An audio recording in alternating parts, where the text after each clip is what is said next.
லட்சுமி கடாட்சம் பெருகவும் துன்பங்கள் நீங்கி இன்பம் பெருகவும் நீங்கள் மாற்றிக்கொள்ள வேண்டிய பழக்கங்கள் இதோ.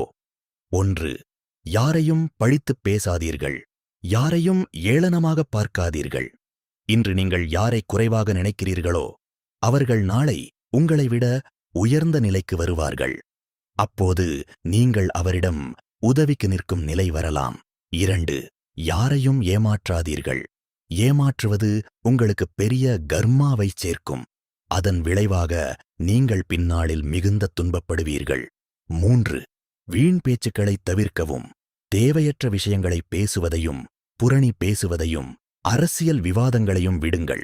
நீங்கள் பேசும் ஒவ்வொரு தேவையற்ற சொல்லும் உங்கள் கர்மாவை அதிகரிக்கும். எப்போதும் நல்லதையே பேசுங்கள். நேரம் கிடைக்கும் போதெல்லாம் இறைவனின் நாமமான ஓம் சரவணபவ் என்று சொல்லுங்கள். 4வது வருத்தப்படுவதை நிறுத்துங்கள். கவலைப்படுவதால் எதுவும் மாறப்போவதில்லை. வாழ்க்கை என்பதே ஒரு போராட்டம்தான்.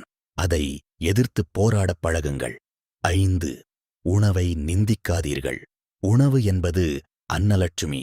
உங்களுக்கு பிடிக்காவிட்டாலும் உணவு நன்றாக இருக்கிறது என்று சொல்லி உண்ணுங்கள். சாப்பிடும் தட்டிலேயே கை கழுவாதீர்கள். சாப்பிடும்போது பேசவோ அலைபேசி போன் பார்க்கவோ வேண்டாம். அது எதிர்மறை ஆற்றலை நெகட்டிவ் எனர்ஜி ஈர்க்கும். 6. தள்ளி போடாதீர்கள்.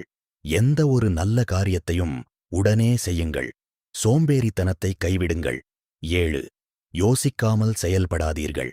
எந்த ஒரு செயலையும் அதன் விளைவுகளை யோசிக்காமல் செய்யாதீர்கள். முருகன் இருக்கிறார், அவர் பார்த்துக் கொள்வார் என்ற நம்பிக்கையுடன் தீர ஆலோசித்து முடிவெடுங்கள். 8. பொறாமையும் பேராசையும் வேண்டாம். மற்றவர்களை பார்த்து பொறாமைப்படாதீர்கள். பேராசையை விட்டு மனதை அமைதியாக வையுங்கள். உங்கள் மனதின் எண்ணங்களால்தான் உங்களுக்கு கஷ்டங்களே வருகின்றன. இந்த வீடியோவை சேமித்து வைத்து தினமும் கேளுங்கள். இதனுடைய அடுத்த பாகம் விரைவில் வரும். எல்லாம் முருகன் பார்த்துக் கொள்வார். ஓம் சரவணபவ.